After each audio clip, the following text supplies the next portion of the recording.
Right, so today we're looking at the PNI Escort HP62. Now this is a great little radio.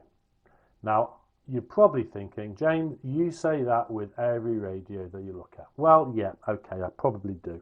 I love CBs and I love the portability of two-way communications without relying on cell sites and third-party companies and infrastructure.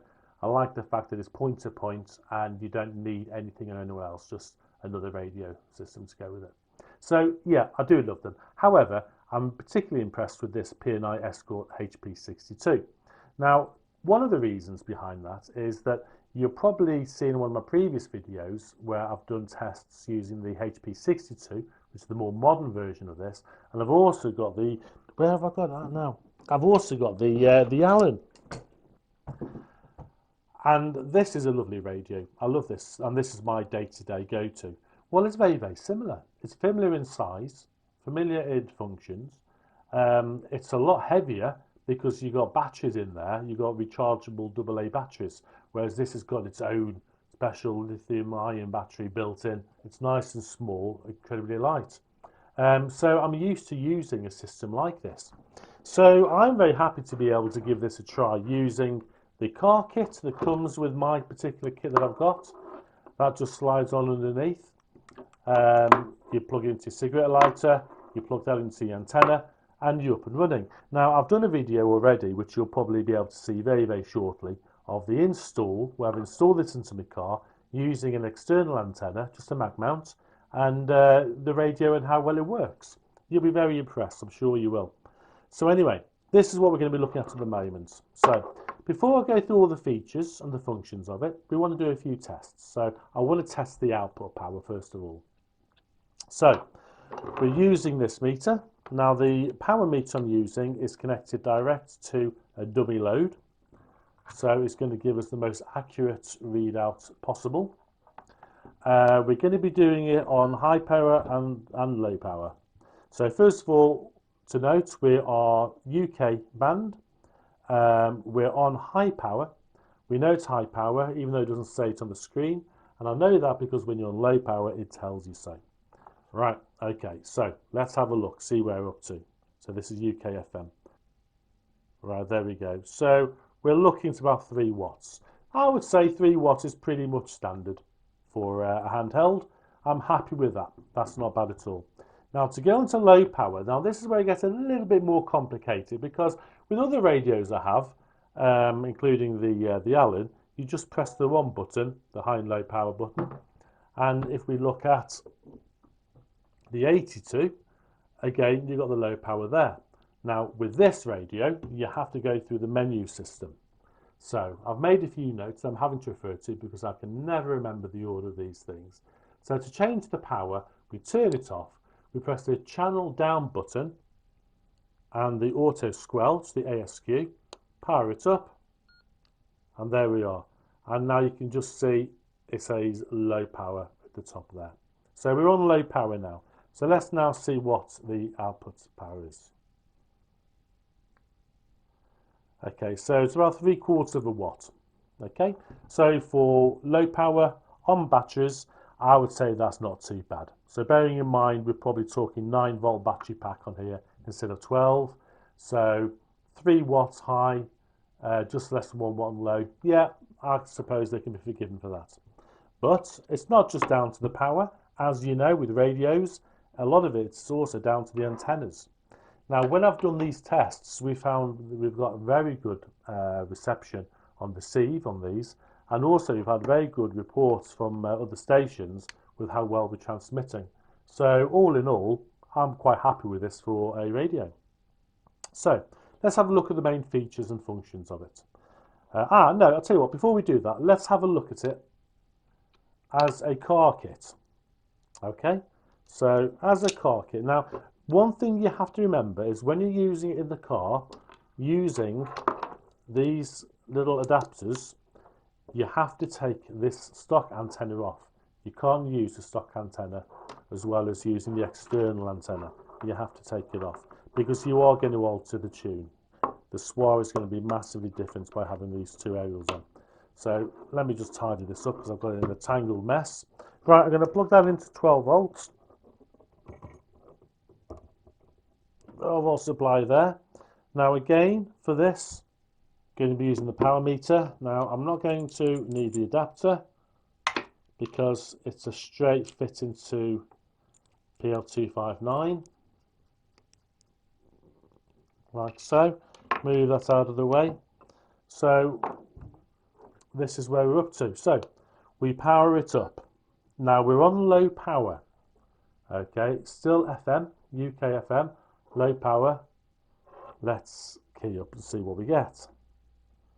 Okay, so already now on low power, we are looking at about 4 watts. Okay, now that's not bad, is it? 4 watts on low power. What happens if we go on to high power? Well, turn the power off. We press the power down and the auto squelch, turn it on. That has now put us onto high power. And there we are, 10 watts. 10 watts on high power. Okay. So, that's it. That's the interesting part about this radio. When you're using this in the car as a car kit, the extra power enables you, because obviously this is 12 volts straight from the power supply, it's allowing you to have more power. Now I've done the same test using my Midland Allen with using that car kit, and that doesn't give you any extra power at all. It remains the same. So there you go, 10 watts on high power using the car kit. Okay, so let's have a look now then at what we can actually do with these features. So we have a look at the top first of all, and we can see we've got the volume, which is the on and off button, and we've got a squelch. You just go straight to the squelch and that's it. You've got the socket at the top where you can plug in an external speaker and microphone. Now that's a Kenwood style 2-pin plug that uses there, but I will warn you now, if like me you use these sort of radios, and I'm into amateur radio as well with a speaker mic, these are the Kenwood style plugs and they do fit. However, they don't work because the wiring is different in them. Okay, so if you plug one of those into here, it'll just go into open transmit and it's not going to work properly.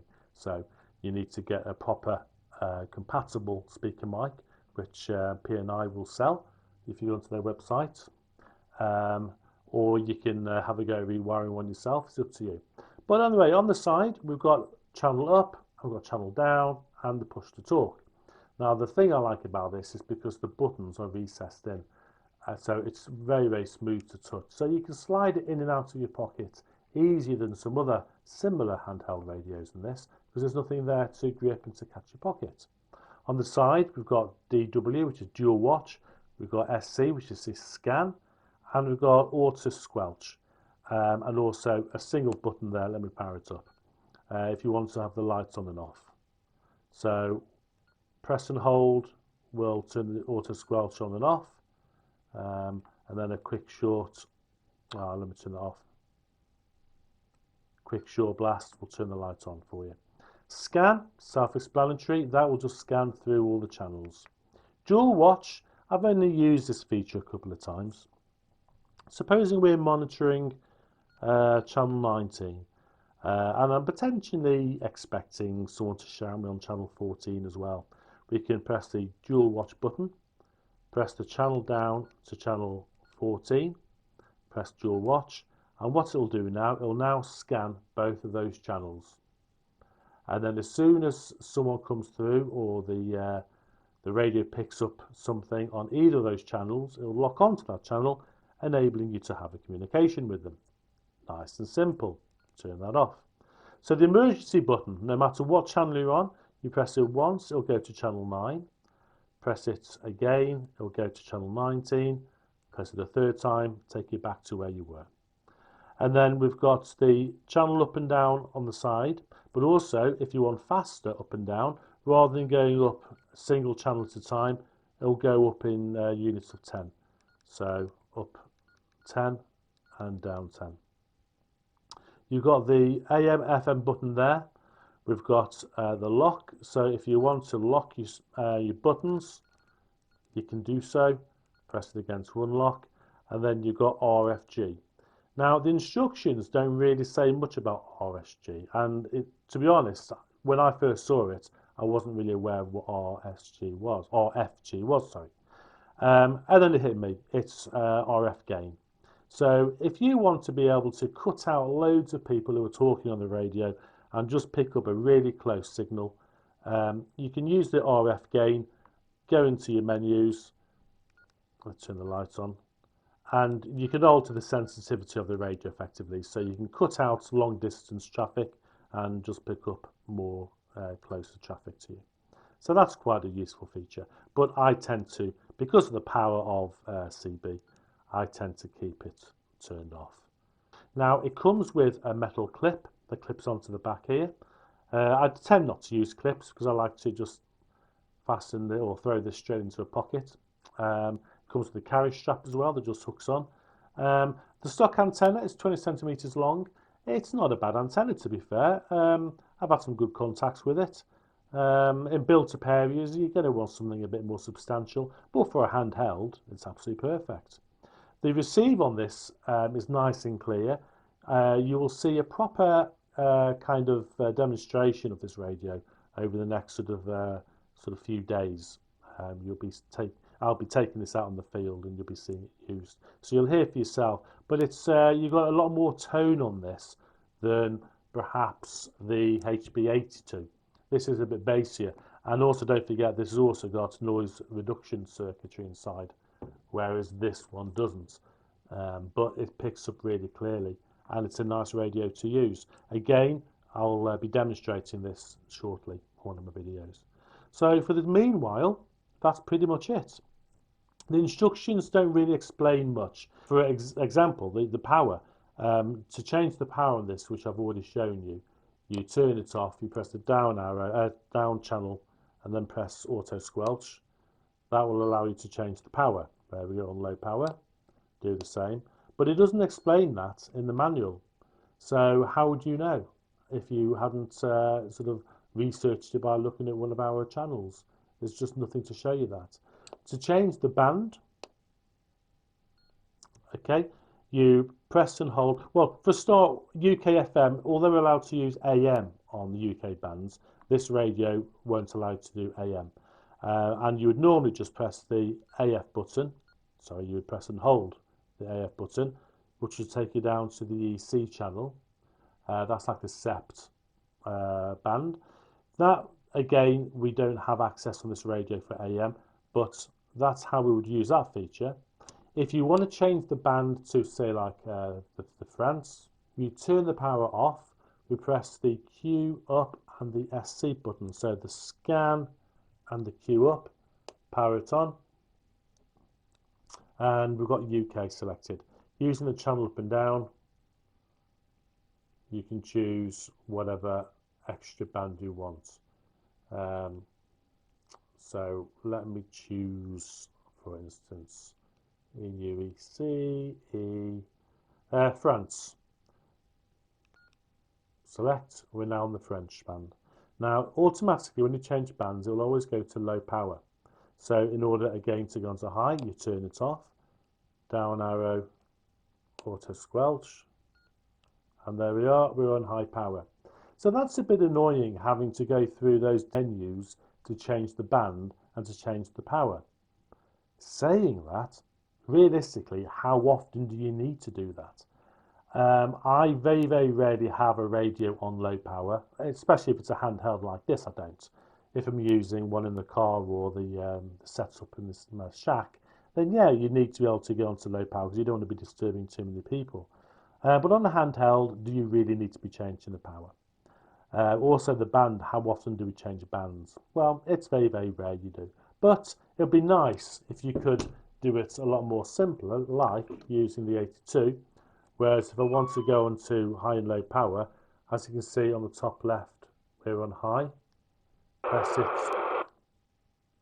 one button. Press the button, it goes on to low power. Press the side button again, it's on high. And then if you want to change the bands on this, you just press and hold the band button, and you can change your various bands that way. So yeah, it is better when you've got an easy radio. However, on this one, you've got to go through a menu. Now, like I said, that's not necessarily a big problem. But on the positive side to this radio, it's very light. It works well.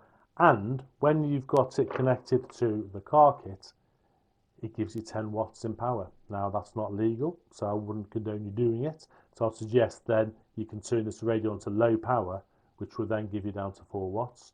But what a great option that is to have a bit more power when it's using the 12 volt lead. So there you go. Right, that's pretty much it for this radio. I'm going to do another video very, very shortly with it being used, so you get to see for yourself.